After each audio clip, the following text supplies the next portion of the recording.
I stepped out of the taxi, smoothing the front of my dress blues, the medals on my chest feeling heavier than usual. The quiet anticipation of finally being home after 6 months in a high-security zone was the only thing keeping me standing. But then I looked up.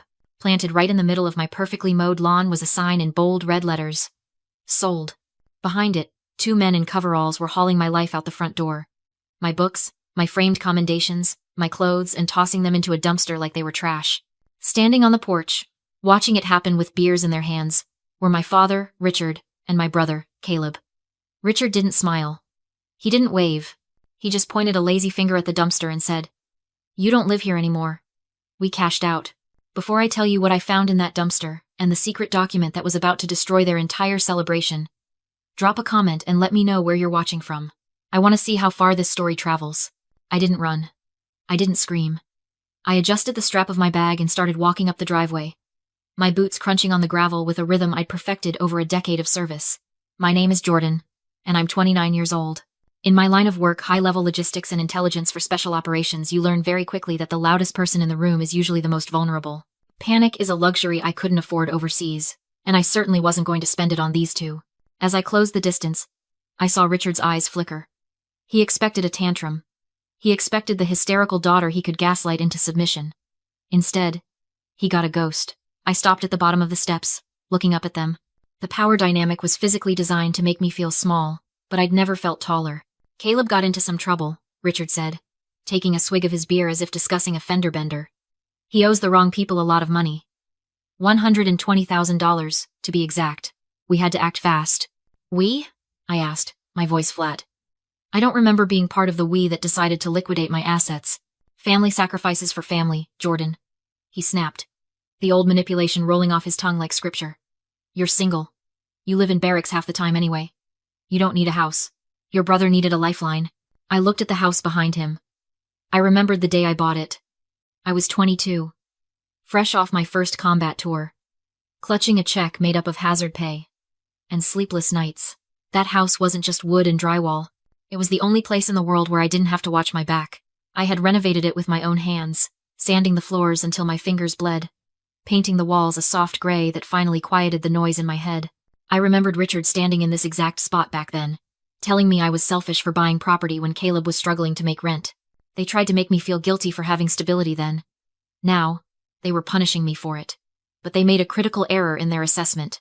They thought they had stripped me of my armor. They didn't realize that the house was just a building. The fortress was inside me, and they couldn't touch that. "You used the power of attorney," I stated. "It wasn't a question. You signed it," Caleb chimed in, a smirk playing on his lips.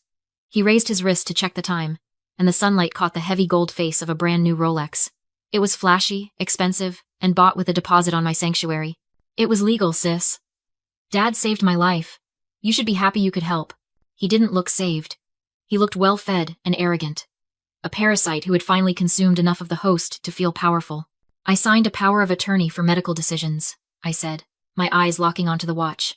"In case I came back in a box. Not so you could loot my life while I was still breathing." "It's done," Richard said, dismissing me with a wave of his hand. "The buyer is signing the final transfer in 10 minutes. The money for the loan sharks is already wired. You can stay at the motel by the highway until you redeploy. It's not a big deal." That was the moment the last thread of attachment snapped. It wasn't just theft. It was erasure. To them, I wasn't a person with a life, a future, or rights. I was a resource to be harvested. I was an inventory item they could liquidate to cover their bad investments. They hadn't just sold my house. They had sold me. I looked from the Rolex to Richard's defiant glare. "Is the buyer here?" I asked. "She's inside doing a final walkthrough," Richard said. "Don't you dare make a scene, Jordan. She paid cash. We need this deal to close." I smiled. It was a cold, sharp expression that I usually reserved for enemy combatants. "I wouldn't dream of making a scene," I said, stepping onto the porch. "I just want to meet the new owner." The door opened before I could knock, and a woman in a beige pantsuit stepped out. This was Sarah. One look told me everything I needed to know. She wasn't a family looking for a starter home. She was an investor, sharp eyes, expensive manicure, the kind of person who scans a room looking for profit margins instead of warmth. She held the deed in her hand like a weapon. "You must be the daughter," she said, her tone dismissive. She didn't offer a handshake. "Your father told me you might stop by. Look, honey, it's done. The papers are signed." The money is transferred. I need you off my property before I call the cops. I glanced past her. Richard was standing by the kitchen island, holding a bank receipt with trembling hands. His face was flushed with the kind of high that comes from dodging a bullet. He looked up, saw me through the open door, and grinned a wide, triumphant expression that made my stomach turn. "It's over, Jordan," he called out, waving the receipt. 120,000, wired straight to the loan sharks. Caleb is clear. The rest is already in a secure account. You can't touch it. He wasn't sorry. He wasn't conflicted. He was proud. He thought he had pulled off the heist of the century against his own child. I looked back at Sarah. "You wired the full amount?" $650,000, she said, checking her watch. "Cash. It cleared 10 minutes ago. Now, seriously, get off my porch." I didn't move. I let the silence stretch, watching Richard's celebration and Sarah's impatience. This was the moment. The trap was set, the bait was taken, and the cage door had just slammed shut. "You really should have waited for the title search," I said softly. Sarah scoffed. "I buy distressed properties for cash all the time. I skip the red tape to beat the market. I know what I'm doing." "Do you?"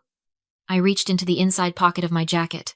The document I pulled out wasn't a weapon, but it was about to do more damage than any rifle I'd ever carried, because if you had run a title search, you would have seen that Richard doesn't own this house. He has power of attorney. Sarah snapped, though her eyes flicked nervously to the paper in my hand. I saw the document myself. "He has a general power of attorney," I corrected, "which allows him to act on behalf of Jordan the individual. But Jordan the individual doesn't own this property anymore." I unfolded the document and held it up. It was a certified copy of a deed transfer, stamped and dated 48 hours before I deployed. "I transferred the title to the Jordan Revocable Living Trust 6 months ago," I said, my voice cutting through the air like glass. "My father isn't a trustee. He has no authority over the trust's assets. He can't sell what he doesn't own." I looked past her to Richard, who had frozen mid-celebration. The receipt in his hand suddenly looked less like a trophy, and more like an indictment. "That signature on your sale contract?" I pointed to the papers in Sarah's hand. "That's not a sale. That's forgery. And since you wired the money across state lines based on fraudulent documents, that's federal wire fraud." Sarah snatched the paper from my hand. Her eyes scanned the legal text, the dates, the trust seal. The color drained from her face so fast she looked like she might faint. The deed she was holding, the one she'd just paid over $500,000 for, was worthless. "You," she whispered, looking up at Richard. "You said you had full authority." "I do," Richard shouted, rushing to the door, panic cracking his voice. "I have the POA. It's right here. Read the fine print, Dad," I said coldly. "It covers medical decisions and personal accounts. It does not cover assets held in a trust. You just sold a house you don't own to a woman who just lost $650,000. I turned back to Sarah. Her shock was rapidly mutating into a predator's rage. "Give me my money back," she hissed, turning on Richard. "Right now. Reverse the wire." Richard stumbled back, hitting the counter. I can't." "What do you mean you can't?" Sarah stepped into the house, her expensive heels clicking like gunshots on the hardwood floor. "Transfer it back. Now." "I already sent the money for Caleb," Richard screamed, the truth tearing out of him. "It's gone. The loan sharks took it. I can't get it back." The silence that followed was absolute. Sarah stared at him. Caleb stared at the floor. And I just watched, feeling the cold, dark satisfaction of a mission accomplished. They had wanted quick cash.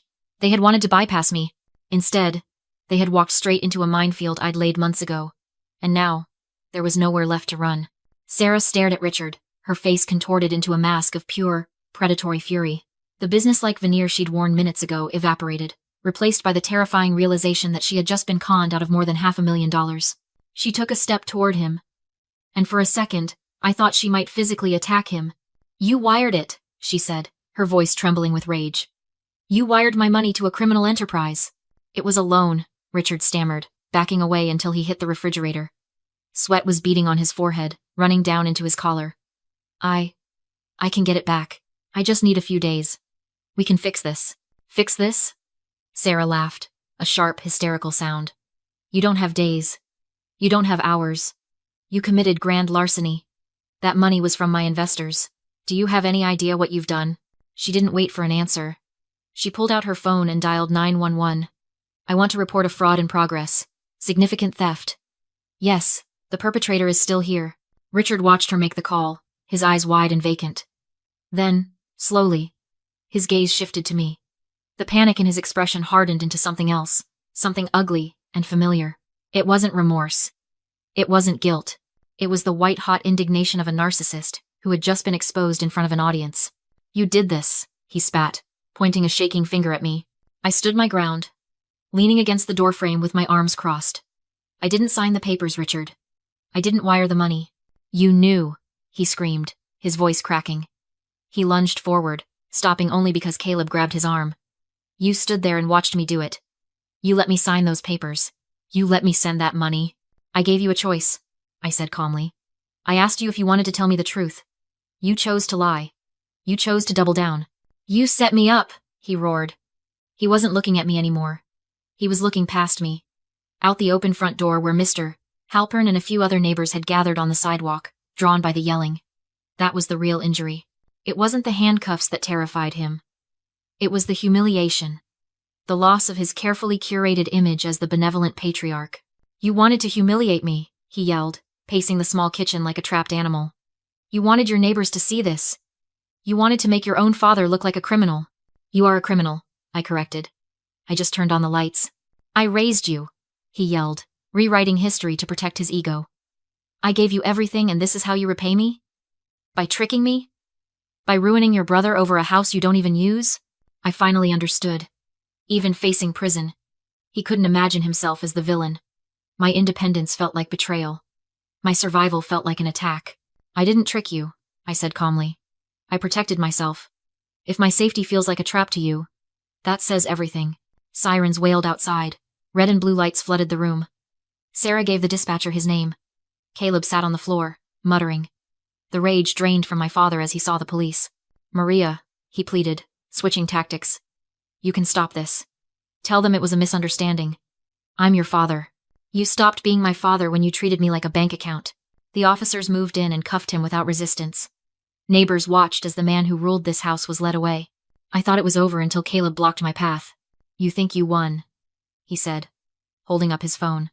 On the screen was a drafted email to my division's inspector general, accusing me of selling stolen military equipment, fake invoices, a forged bank transfer. "One accusation like this," he whispered, "and your clearance is gone. Drop the charges. Sign the house over." Or I hit send. I didn't beg. I laughed. "Go ahead," I said. "Send it." He froze. "My finances are audited every month," I continued. "Your fake documents don't match federal records. If you send that, you're not exposing me, you're confessing." His phone dropped. Panic replaced arrogance. I raised my hand to the officers. "He's attempting extortion with falsified military documents. I want to press charges." They cuffed him too. He screamed that it was a joke. Intent was enough. As the cruisers drove away, the weight finally lifted. I wasn't anyone's shield anymore. I pulled the sold sign from the lawn and threw it into the trash. Inside, the house was empty and quiet. For the first time in years, no one needed saving. I changed the security codes. One clean beep confirmed it. I wasn't happy yet, but I was safe, and that was enough. If you've ever had to become the villain in someone else's story just to survive, share this.